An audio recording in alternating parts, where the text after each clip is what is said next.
All right, so Descartes has asked us to doubt the testimony of our senses, and we're doubting it so strongly that for all we know, we're living in the matrix and nothing that our senses have told us is reliable at all. No truth through the senses. But wait, even if I'm living in the matrix, even if I've never experienced the real world, surely there are some things that I know. So there's more doubt, there's more things that we feel like might be certain that he wants to kick away from us. All right, this gets a little weird if you're not down for this. This is skippable, I think, if you really need to. Even if I'm dreaming, triangles have 3 sides. Even if I'm dreaming, 2 plus 2 is 4. 4 plus 4 is 8. 8 plus 8 is 16. Right? There's lots of truths. Even if none of this is real, there's lots that I know. I also, for instance, the colors of the rainbow, right? Something that I know what these colors are. I know what the shapes that make things up. Okay, so so what's preserved? Even if I'm living in the matrix, it seems at first, right, there's a bit of a residue. If the doubt is trying to clear away all of our beliefs until we can find what is undoubtable, we have a little residue left from these previous doubts. There's logical truths. There's math, necessary truths, like triangles have 3 sides.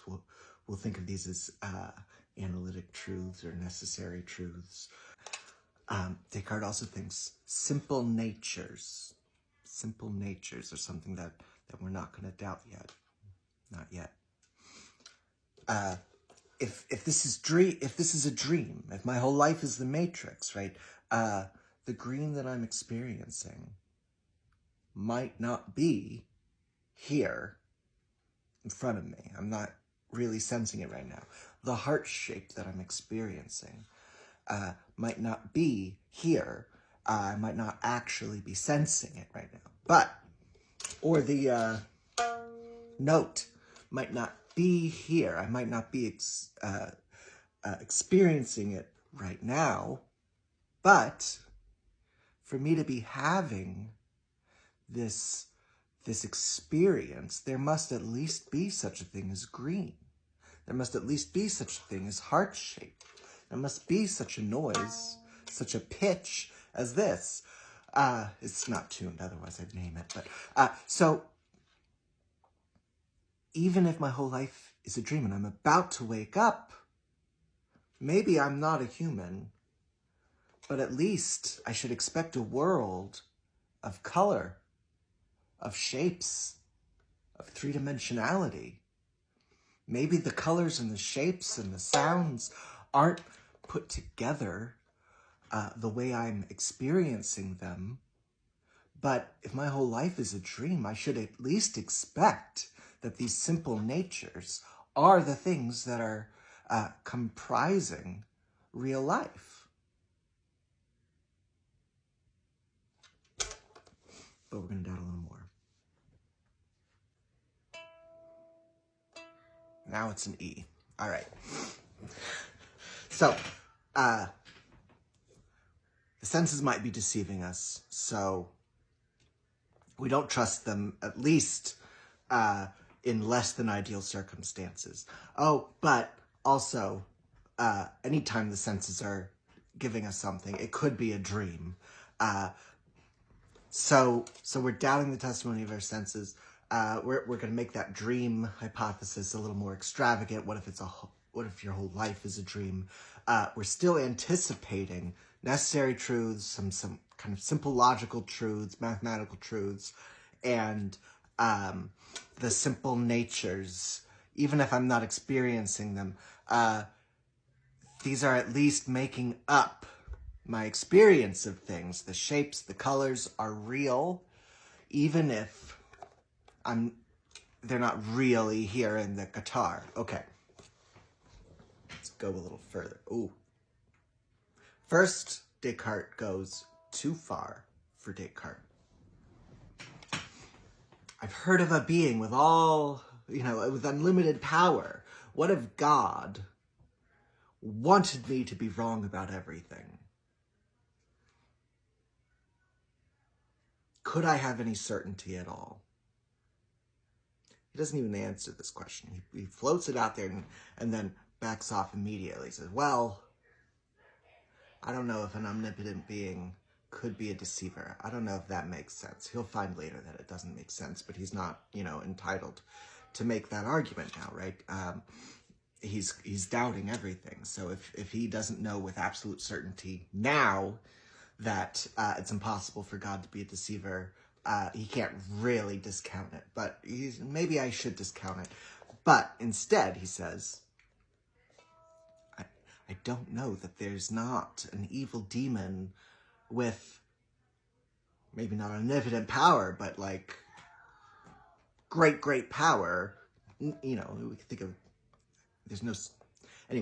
a very powerful evil demon hell-bent on deceiving me at every turn, messing with my mind. If that was the case, what could I have certainty about?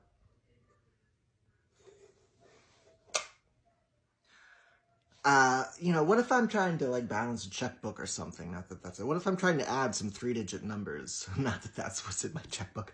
But what if I had to add some 3-digit numbers together, right? It's a little complicated.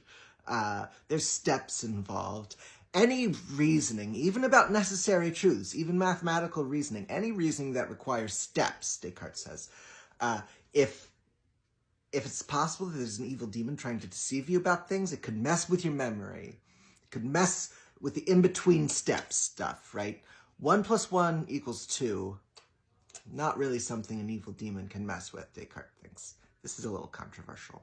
There's different readings of Descartes. 1 + 1 = 2. Okay, I can see the truth of that in a moment. So that's fine.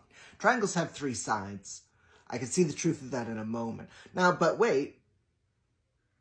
I'm going to start doubting these simple natures. What if an evil demon is deceiving me? Maybe I can't rely on the fact that triangularity in my experience means that there's actual triangularity in reality. What if these simple natures, what if the colors, what if the shapes that I'm experiencing aren't natural components of experience, but a hallucination being fed to me by a very great evil demon who maybe can create the colors and create the shapes just to stock my experiences.